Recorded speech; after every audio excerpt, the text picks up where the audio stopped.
Assalamualaikum warahmatullahi wabarakatuh. Selamat ketemu lagi teman-teman di Remeh Temeh, acara yang santai, rileks, tapi selalu menghadirkan orang-orang yang hebat yang selalu menjadi influencer bagi kita semua. Hari ini kita kedatangan tokoh, menurut saya tokoh luar biasa yang sering menjadi influencer di offline dan juga di online. Saya lihat ketika ketik nama beliau di Google itu muncul beberapa blog yang memang ada beberapa tulisan beliau yang sudah lampau mungkin ya.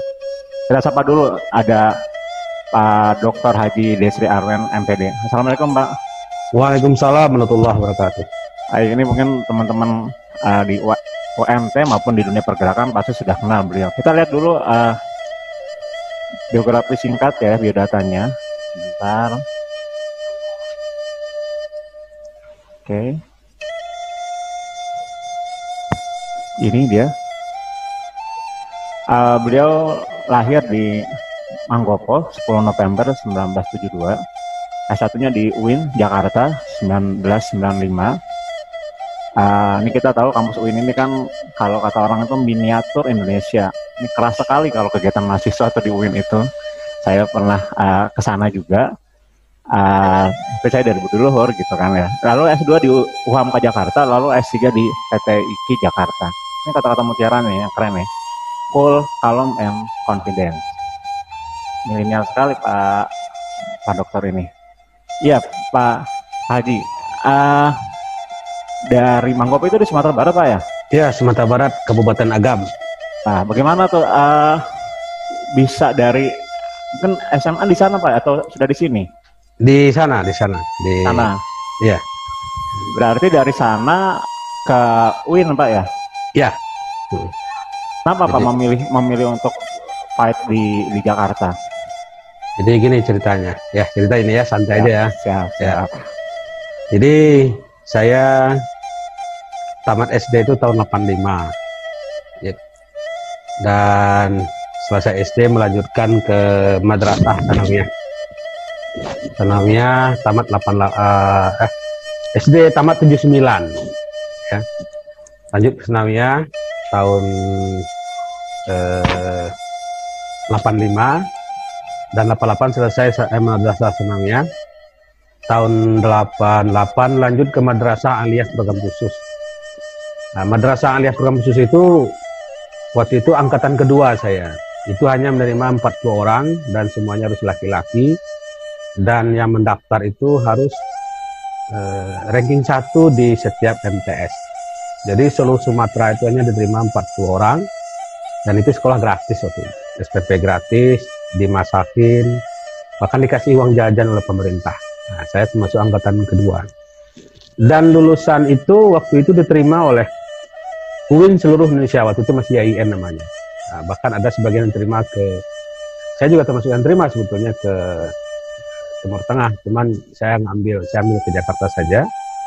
Nah, jadi lulusan Madrasah Aliyah Program Khusus itu yang diprogram oleh Menteri Agama waktu itu Bapak Profesor Dr. Munawir Sazali mengimbangi keberadaan sekolah SMA Nusantara yang ada di Magelang. Jadi waktu itu zaman Pak LB Murdani.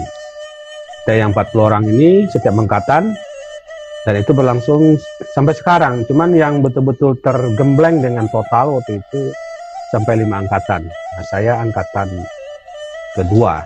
Nah, memang lulusan kami itu, saya lulus 91, diterima di seluruh IAIN seluruh Indonesia dimanapun asal mau daftar. Dan saya ngambil di Jakarta.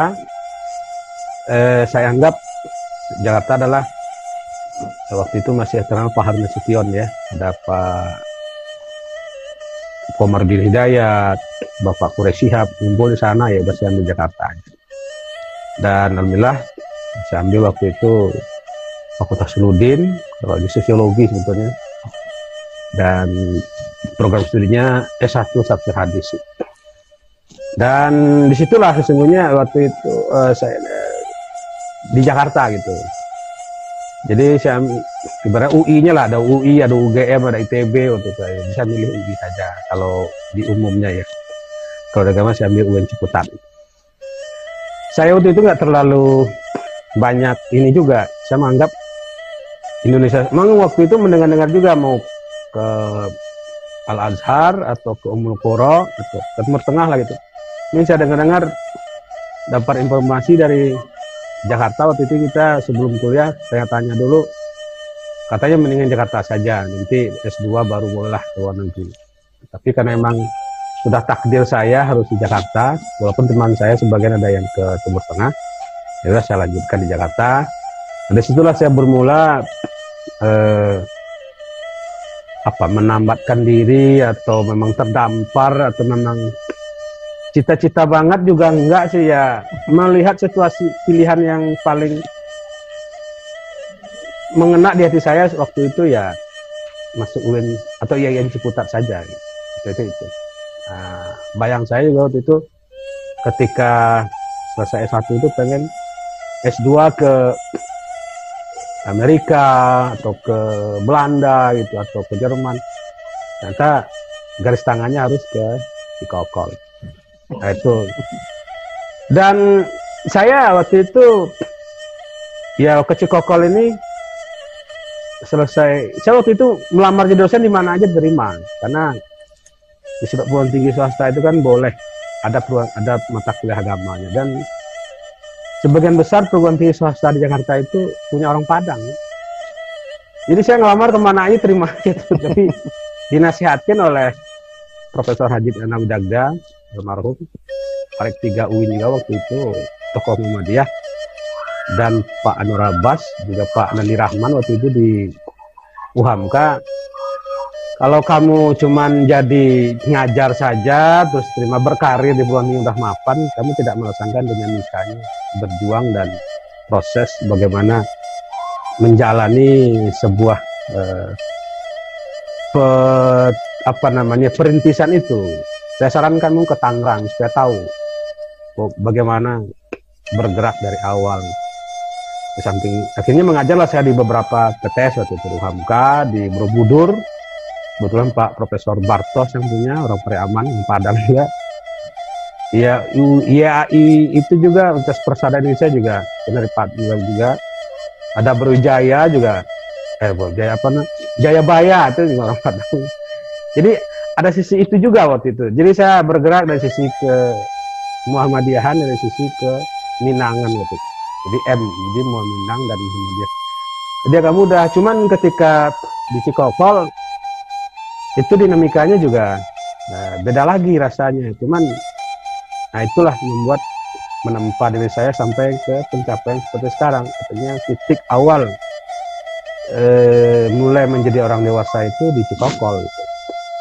Dan alhamdulillah sampai sekarang merasakan sekali dinamikanya dan segala macam prosesnya itu. Jadi kembali lagi ke yang tadi pertanyaan Pak Ari, karena ke Jakarta pintu sangat terbuka sekali dimanapun di Indonesia. Jadi teman-teman saya ada yang kembali lagi ke Aceh, ada yang kembali ke Medan, ada yang ke Jambi, ada yang ke Palembang, ada yang ke Jogja, ada yang ke Jakarta. Ke Bandung nggak ada. Jadi itulah menyebar gitu. Seperti itu Pak. Ada yang ke Riau juga gitu.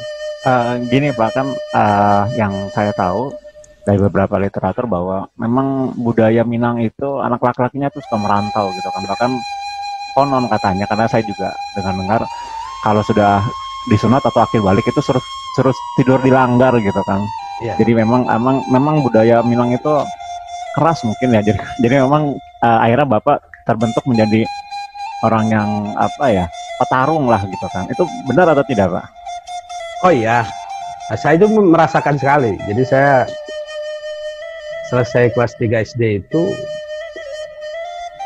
itu rasanya kelas 3 SD berapa sih, umur 9 tahun ya, 10 tahun itu nggak tidur di rumah lagi. Tidurnya di langgar, di sini musola lah. Tapi ada kekhasan langgar itu, dia ada orang mengaji yang menginap di sana gitu. Ditungguin oleh seorang guru agama atau keluarga dia, sehingga ada menunggunya 24 jam gitu di surau itu. Dan saya tidur di surau itu, dan segala dinamika sosiologis, antropologis itu berjalan di sana.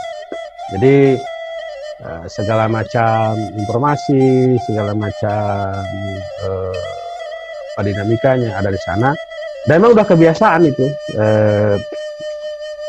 Waktu saya kecil itu masih ada, sekarang pun masih ada, cuman nggak sekental dulu gitu. Jadi tertempalah jiwa kita. Ada pantunnya ini sebenarnya. Ada keratau madang di hulu, berbuah berbunga belum. Merantau buyung dahulu, di kampung berguna belum. Nah, jadi memang filosofi itu merantau. Nah, merantau ini kan kalau kita lihat dari berbagai pandangan, itu kita ini sesungguhnya perantau. Kampung sejati kita itu kan Allah, itu akhirat itu. Iya, akhirat. Nah, jadi ada rantau dalam konteks geografis, itu nggak terlalu efektif sekarang. Secara kewilayahan itu kan sekarang udah dunia tanpa batas. Ya, sepertinya dengan ada teknologi. Cuman dilanjutkan dengan merantau secara sosiologis. Artinya nilai-nilai kejuangan itu muncul bagi para perantau. Pertama, nilai-nilai kejuangan. Orang merantau harus eksis, dia harus petarung, dia harus bisa paling tidak menghidupi dirinya dan orang-orang terdekatnya. Dan orang merantau harus mandiri, karena di rantau itu ya kalau ada apa-apa ya tanggung sendiri. Nah, ini filosofinya penempaan. Dan orang merantau harus menabung, karena di saat-saat ya gelombang itu tinggi, tidak bersahabat, ya tentu sekarang ya kalau ada simpan-simpan dikit ya bermanfaat sekali untuk ini kita. Jadi, dan ada merantau secara spiritualis. Kan dalam surat Al-Baqarah 155, 156, 155 dan 156 dan 157. Awalana beluannakum bisyai'in minal khauf wal ju' wa naqsin minal amwal wal anfus wa thamarat wa basyiris sabirin. Sungguh kami akan mengujimu dengan rasa takut, ya, minal ju', rasa lapar, wa naqsin minal amwal, kekurangan harta, wal anfus, bahkan kehilangan nyawa, wa thamarat, kekurangan bekal buah-buahan, wa basyiris sabirin, maka kasih berita gembiralah orang yang sabar. Dilanjutkan oleh ayat itu, ini bukan ayat kematian saja, ini sesungguhnya ayat yang menyatakan kesejatian kita itu memang orang yang berada di perantauan. Iza asabathum musibah qalu inna lillahi wa inna ilaihi raji'un. Jadi kita ini masih dalam perantauan, dan kita sesungguhnya milik Allah, dan kesejatiannya juga akan kembali kepada Allah. Jadi kalau lihat dari sini nilai-nilai spiritualis, merantau itu juga ada nilai spiritualnya, bahwasanya betapa kita harus berbekal-bekalan ketika kita menghadap kepada pemilik sejatinya dan kembali kepada kampung aslinya. Nah, jadi ketika kita merantau, kita lihat secara spiritualis, tentu ada perbekalan yang harus kita miliki. Ada bekal jasmani tentu, dan bekal rohani. Fatazawwadu fa inna khairaz zadi at-taqwa. Berbekal-bekalanlah Anda, sesungguhnya perbekalan terbaik itulah takwa. Nah, takwa ini kualitas hidup. Nah, kualitas hidup yang kita bangun dalam perantauan ini gitu. Namun nilai-nilai itu tentu saja mengikuti keadaan zaman.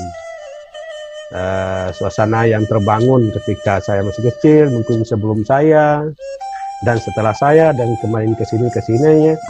Nah, tentu saja ada perbedaan, perubahan berbagai segmen, tentu saja substansinya. Nah, jangan sampai hilang bahwasanya kita diberikan pendidikan kehidupan itu, school of life, kehidupan, sekolah dari kehidupan itu dengan nilai-nilai filosofi dari merantau tadi, gitu, Rik. Itu Pak, kalau boleh tahu, ketika Bapak merantau itu kan berarti baru lulus SMA ya? Iya. Lalu di Jakarta ini ke rumah saudara atau memang langsung sendirian gitu? Iya. Aduh, kadang-kadang ini cukup memancing air mata ini. Jadi kalau 88 berarti sudah 91 ya, udah 29 tahun yang lalu berarti ya, kalau kita ingat lagi. Jadi kesini itu memang saudara, karena orang Minang banyak ya. Jadi orang Minang itu sekarang kan hampir 14 juta. Di perantauan ada 8 juta, di kampung cuma 6 juta. Itu tersebar dari seluruh dunia. Jadi saat itu Ada, keluarga saya udah ada. Cuman di Tangerang, saya waktu itu kan Ciputat. Ciputat ke Tangerang itu daerah Gembor sana. Cukup jauh juga gitu. Nah, cuman waktu itu saya berani itu bukan karena itu. Karena memang pilihannya Nur Info yang ada, IAIN terbagus, saya itu katanya IAIN Jakarta. Saya harus ambil itu. Terus di Jakarta, di Ciputat itu, waktu itu banyak juga orang Padang dosennya. Nah, dan pilihan saya kan Muhammadiyah. Jadi sudahlah secara budaya ada orang Padang di Ciputat ini. Komplek dosen itu banyak orang Padang. Waktu saya itu bahkan Warek 2-nya orang Padang. Warek 3 orang Muhammadiyah kan dua lapis saya dapat. Warek 3-nya Profesor Dr. Hajid Harnawi Dagda. Nah, itu Muhammadiyah, tokoh Muhammadiyah Ciputat. Saya masih IMM. Warek 2-nya adalah Bapak Profesor Roswen Ja'far, orang Padang. Nah, belum dekannya, belum dosennya. Profesor Dr. Salman Harun, segera nyebut namanya, Profesor Dr. Muadi Fatih, Profesor Dr. Aminuddin Rasad, Profesor Dr. Amsal Bakhtiar, pokoknya banyak sekali yang orang Padang. Dan waktu itu kalau mahasiswa namanya KMM, Keluarga Mahasiswa Minang. Ya. Dan saya sempat menjadi ketua umum KMM itu di Ciputat. Tahun 92 sampai 94 saya jadi ketua KMM, Keluarga Mahasiswa Minang. Ketuanya saya, Korkom Ciputat. IMM saya cuman di pimpinan cabang hanya sebagai ketua bidang keilmuan waktu itu. Jadi dua sisi organisasi itulah yang sangat membantu ya kepribadian dan kebatinan saya berada di perantauan waktu itu. Saya bayangkan nggak ada HP, nggak ada seperti sekarang ya, naik bis, pesawat itu sangat edit lah waktu itu. Saya selama 4 tahun paling 2 atau 3 kali saja naik pesawat selama itu. Jadi keadaan yang ada di Ciputat waktu itu, kalaulah saya membayangkan dua organisasi itu, IMM, Ikatan Mahasiswa Muhammadiyah, dan KMM, Keluarga Mahasiswa Minang. Orang Padang namanya, kalau orang bapak-bapaknya ASA. ASA. Nah, awak sama awak. Awak sama awak. Awak sama awak. Jadi itu sangat membantu juga. Bahkan mereka itu sering-sering melihat kita yang agak berpotensi itu pengen jadi mantu gitu. Saya itu ya, enggak lah. Jadi belum kepikiran berumah tangga segala macam. Jadi memang terbantu sekali keadaan saya waktu itu oleh ASA itu, awak sama awak. Dan alhamdulillah saya juga waktu itu secara guru ngaji juga saya. Gusti Randa itu mohon maaf itu sempat diajar ngaji saya. Waktu beliau masih dekat dengan Macud Keke, Ira Riswana, Yuk Bing Slamet, Novi Akopaki gitu, saya sempat inilah ngajar ngaji ya. Dan waktu itu IAIN, mahasiswa IAIN itu pemasukan tambahan ekonominya ngajar ngaji itu. Ya, itu karena relasi yang didapatkan dengan organisasi tadi, KMM dan IMM tadi. Jadi banyak sekali backup organisasi sesungguhnya yang saya dapatkan. Awak sama awak itu orang-orang Padang yang bapak-bapak ibu-ibunya yang dewasa. Kalau Minangnya KMM, Keluarga Mahasiswa Minang. Kalau Muhammadiyah IMM, dan bapak-bapak pimpinan cabang Muhammadiyah dan Aisyah di Ciputat juga waktu itu menjadi tempat kita untuk mengadu juga. Sekarang makan, dan contoh Pak Anwar Abbas sih sering saya makan di rumah beliau tuh. Saya manggilnya Uda ya, karena ya merasa tuh sangat itu waktu masih muda beliau. Ya udah, sekarang beliau masih di sana juga itu. Dan kami ada kebiasaan informasi. Kalau bulan Ramadan itu kami, kalau KMM itu sebelum masuk bulan Ramadan kami mendata orang-orang Minang yang bersedia jadi tuan rumah untuk melaksanakan tadarus keliling itu, baca Quran keliling, buka bersama, ada tarawih bersama berjamaah, terus ceramah agama gitu ya. Siapa-siapa di antara mereka yang mau jadi tuan rumah bisa keliling tuh. Banyak sekali manfaatnya didapatkan. Pertama, pergaulan. Yang kedua, perbaikan gizi. Pasti dari tokoh-tokoh Minang itu kan anak mereka, itu, iya, itu strategi dan siasat dalam meningkatkan gizi di kala Ramadan. dan sering-sering juga kebagian ongkos buat orang kampung. Nah, sekedar menyebutkan nama, waktu itu zaman Pak Harto, Bu Halimah kan jadi istri Pak Bambang gitu, Bang Trihardojo gitu ya. Saya pernah merasa buka bersama di rumah Pak Hasim Ning yang konglomerat bersuku Tionghoa tapi Muslim dari Padang, di rumah Pak Abdul Latif, sekarang waktu itu Menteri Tenaga Kerja, Pak Syafruddin Baharsah, Amin Nuzal Amin, pokoknya banyak tuh tokoh-tokoh yang kita mintaan, mereka mau dari rumah kita buka bersama itu, termasuk di sekitar Ciputat juga gitu. Jadi seperti itu. Jadi itu yang membantu juga secara keorganisasian, secara organisasi keagamaan gitu. Seperti itu Pak Ari.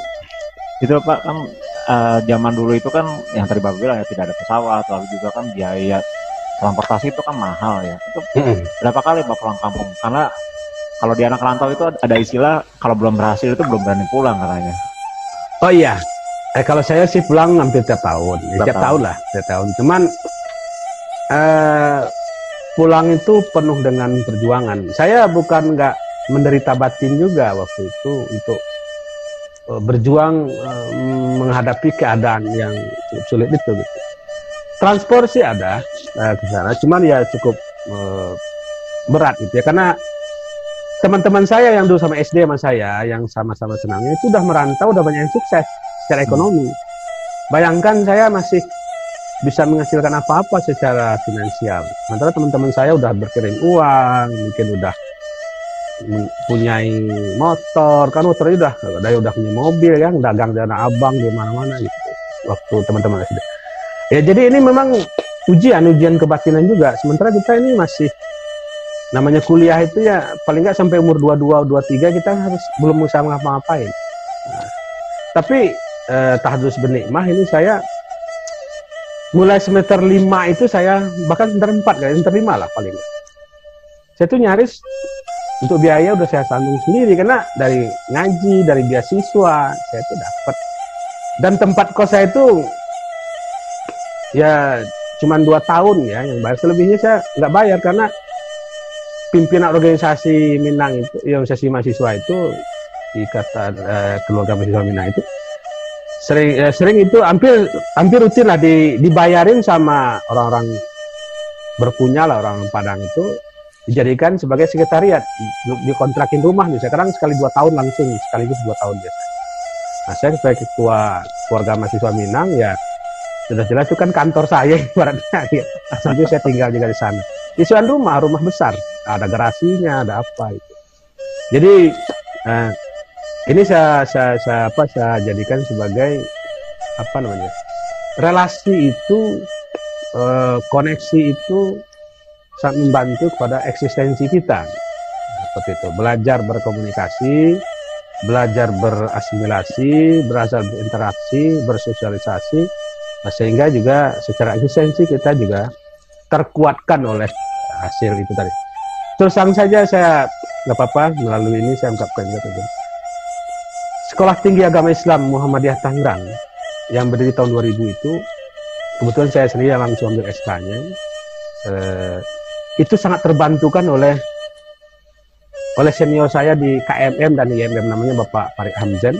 Beliau sebagai itu waktu kepala Kasubdit, direkturnya waktu itu Pak Profesor Dr. Komarudin Hidayat, ambil SK STHI.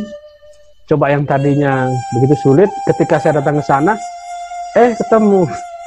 Ya ini senior itu, ini senior IMM ya, senior kita di KMM juga senior.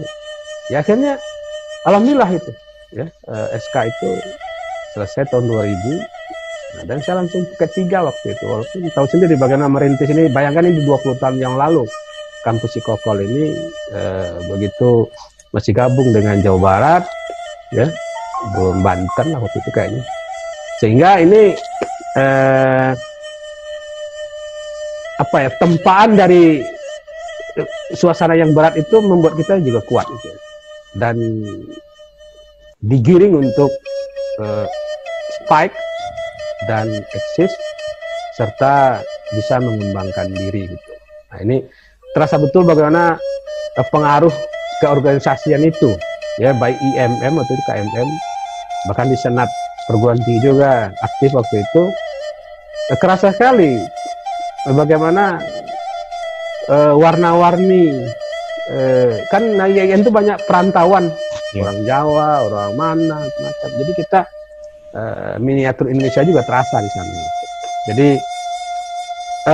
biasaan orang Padang juga ego-ego ya. Saya alhamdulillah itu ditempa langsung ke binekaan sekali di IAIN Ciputat waktu. Jadi terima kasih Ciputat, terima kasih Cikokol, terima kasih Tangerang. Ya kita bisa seperti ini sekarang gitu Pak Ari. Itu Pak, kalau misalkan ketika merantau itu pernah nggak sih ada homesick gitu lah, kangen sama rumah, kangen sama orang tua gitu kan? Ya, itu jangan dikata. Kan saya udah nyanyi Padang itu kan. Ini saya nyanyi yang kemarin itu ya. Rumah gadang nan 9 ruang, rangkiang bariri di halaman. Ini masuk ref ini. Biloden kana itu masih bila saya ingat. Hati den taibo, hati saya sedih, haru, mengharu biru gitu. Terbayang-bayang di ruang mata. Jadi selalu terbayang di ruang mata. Homesick itu ada. Maka untuk menghilangkan homesick ini ada cerita lucu nih. Bapak saya itu kalau mau saya salamin, mau balik ke Ciputat atau kampus lagi, kalau pulang kampung, itu nggak mau disalamin. Berapa Pak? Udah nggak usah salaman, katanya udah berangkat aja. Nanti sedih, saya sedih, kamu sedih, udah. Jadi mau berangkat tuh, Mbak, mau berangkat. Saya panggil Abak kebetulan, mirip orangnya. Bapak itu berapa bersaudara Pak? Saya 5, saya nomor pertama. Oh, pertama.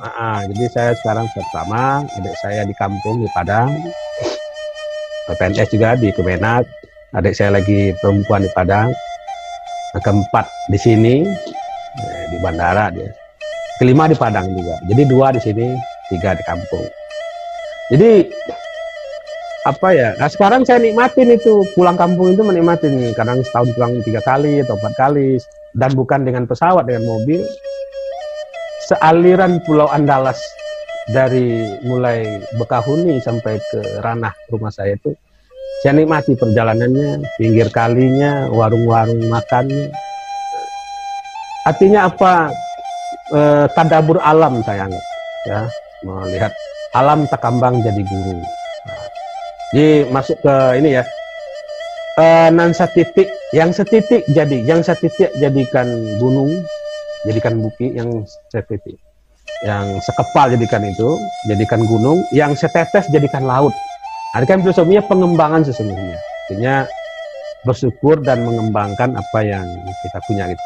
Jadi kembali lagi, homesick itu pasti ada. Sekarang pun karena pandemik ini kemarin nggak bisa pulang lebaran kan, udah setua ini.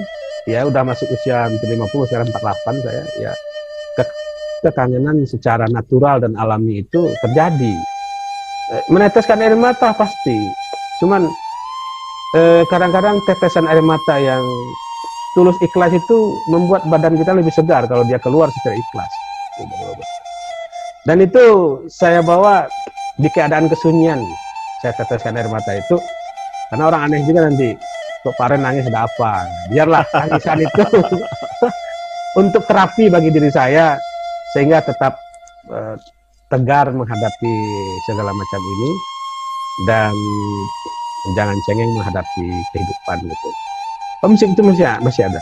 Saya orang tua bapak udah meninggal 3-4 tahun yang lalu ya, 3 tahun yang lalu lah. Ibu, emak masih kuat tuh, masih segar bugar. Nah, itulah yang menjadi penguat juga dalam menjalani kehidupan ini. Tentu saja saya juga tidak lupa berbakti terhadap di mana kita hidup, numpang hidup. Ya. Nah, jadi di mana bumi dipijak, di sana langit dijunjung. Jadi ya kita ngijak ke sini berbakti kepada ranah yang kita tempati ini. Alhamdulillah Dari 95 sampai sekarang konsisten, terus berbuat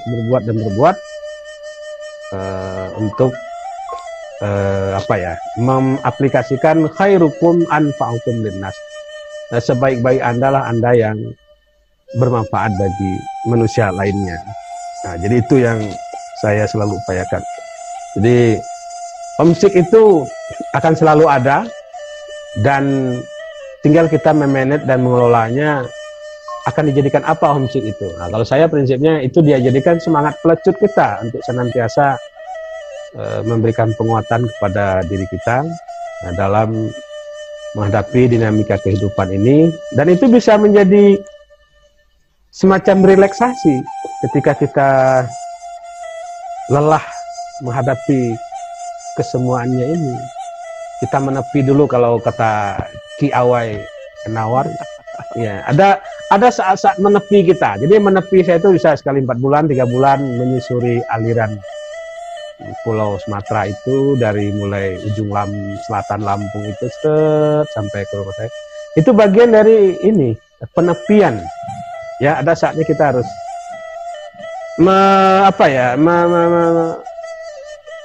menghayati segala macam napak tilas proses kehidupan yang kita jalani, dan membuat kita tidak tercerabut dari budaya keluhuran dari nenek moyang kita itu.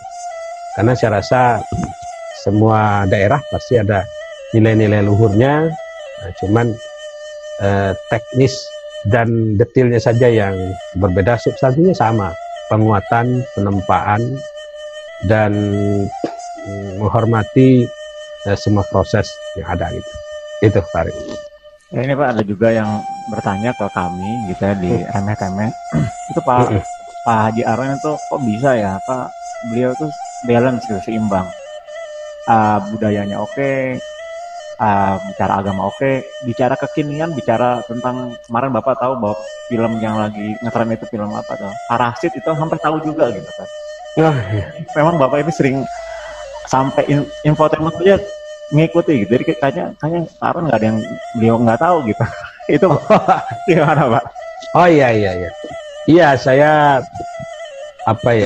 dalam menjalankan tugas keakademian ini kan banyak hal yang harus kita respon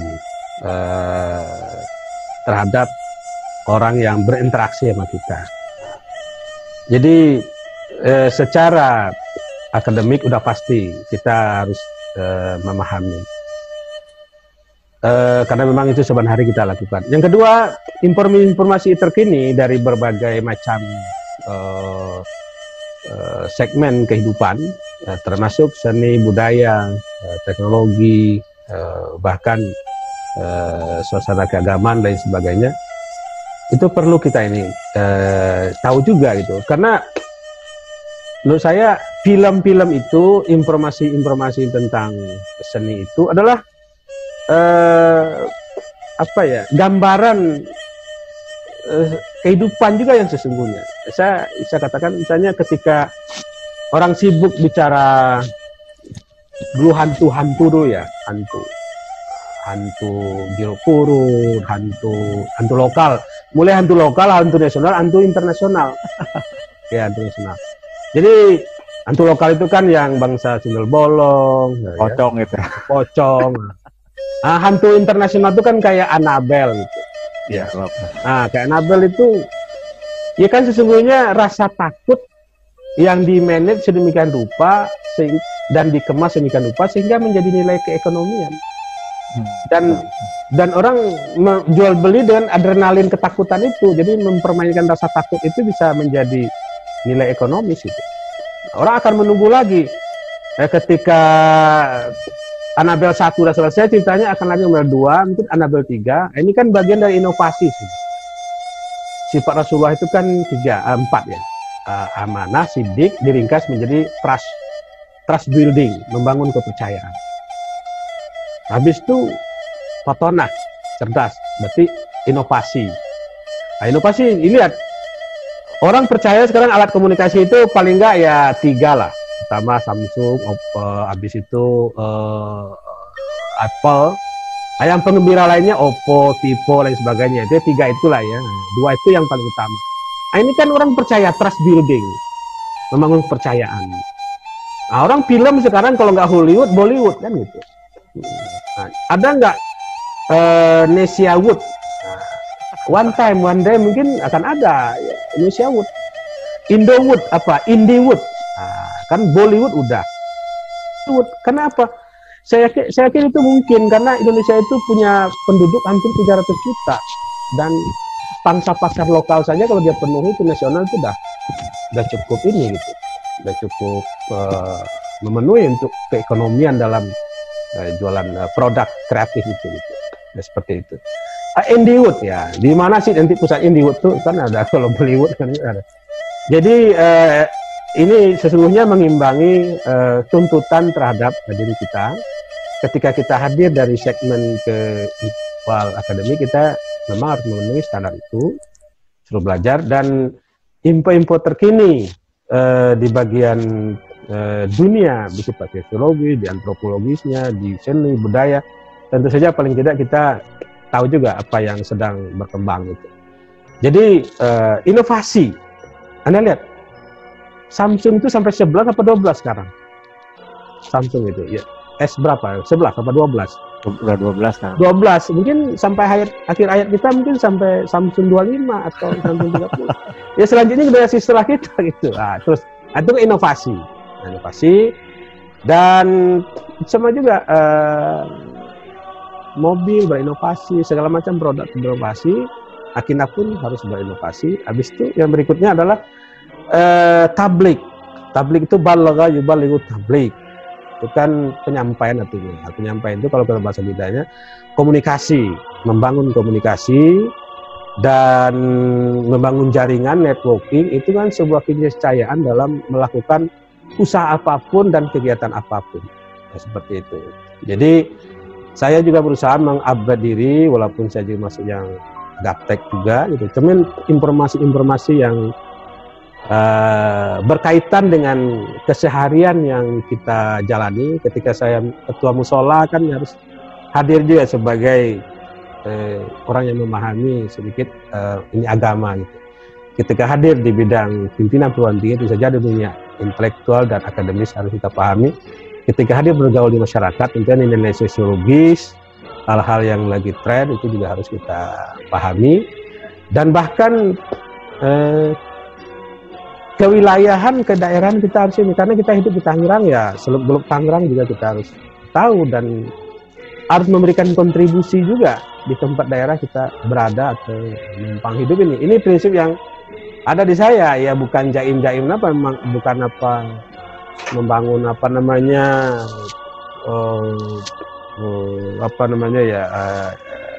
ya mempromosikan diri apa enggak. Ini sesungguhnya benar-benar yang terbesit di hati yang paling dalam saya, bahwasanya kita harus sifat kontributif tadi. Nah, seperti itu Pak Ari. Ya Pak, ini saya diingatkan sama bagian protokoler terakhir ini Pak, pertanyaan maghrib ya. Sebelum maghrib ya.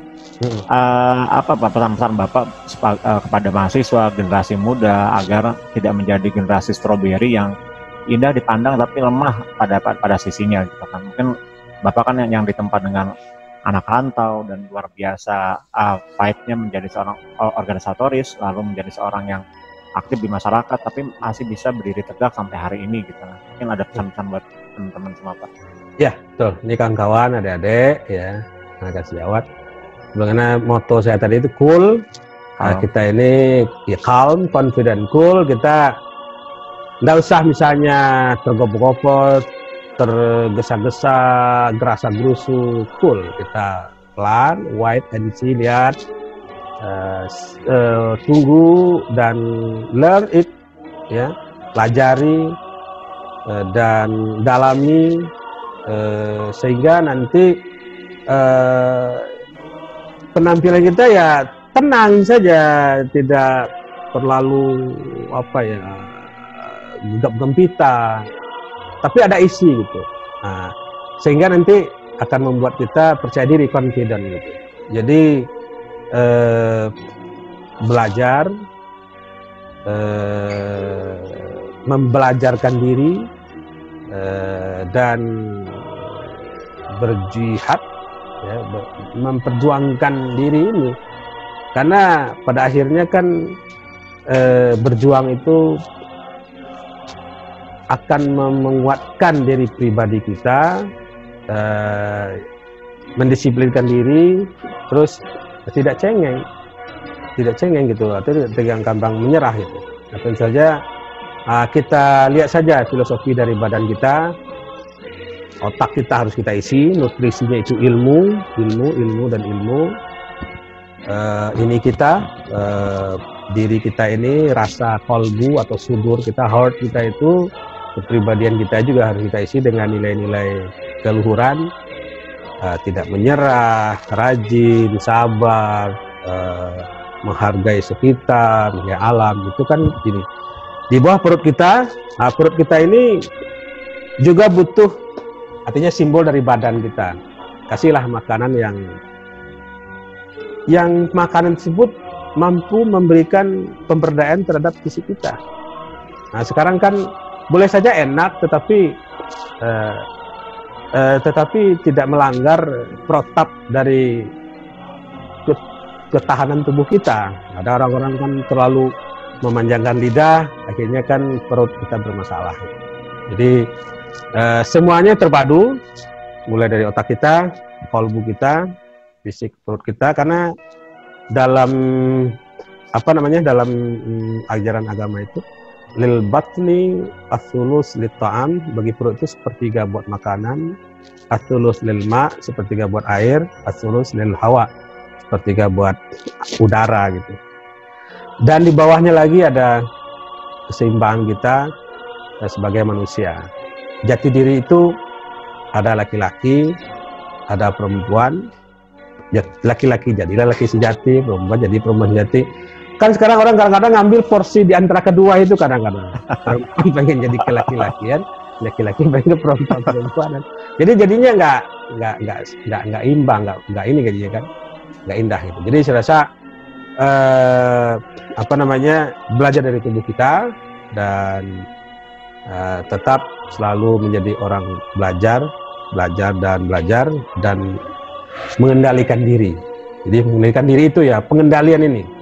Nah, bahasa ini jangan lupa diri gitu ya.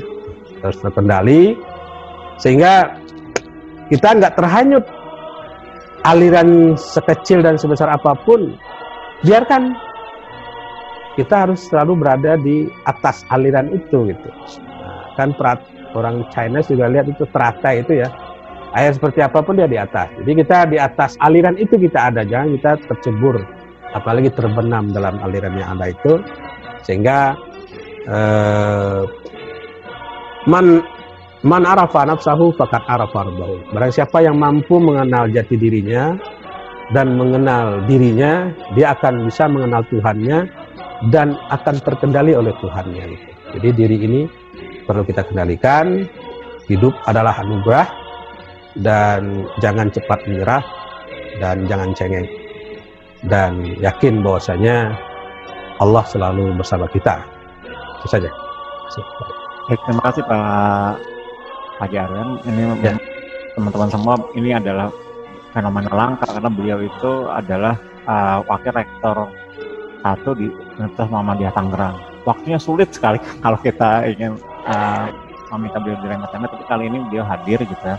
Dan bagi teman-teman yang masih belum kuliah dan ingin kuliahlah di Universitas Muhammadiyah Tangerang, karena akan lebih dekat dan lebih bisa memahami karakter dari Pak Haji Arwen sendiri. Bahkan teman-teman yang dari Minangkabau pun bisa berkuliah di sini, mungkin mengikuti jejak Pak Haji Arwen ini. Dari saya itu saja dari Remeh Temeh. Semoga kita bisa bertemu lagi di edisi yang lain di Remeh Temeh, acara yang santai, yang tidak terlalu berat, tapi menghadirkan orang-orang hebat yang bisa menjadi influencer. Terima kasih Pak Haji Arwen. Semoga sehat. Assalamualaikum. Waalaikumsalam warahmatullahi wabarakatuh.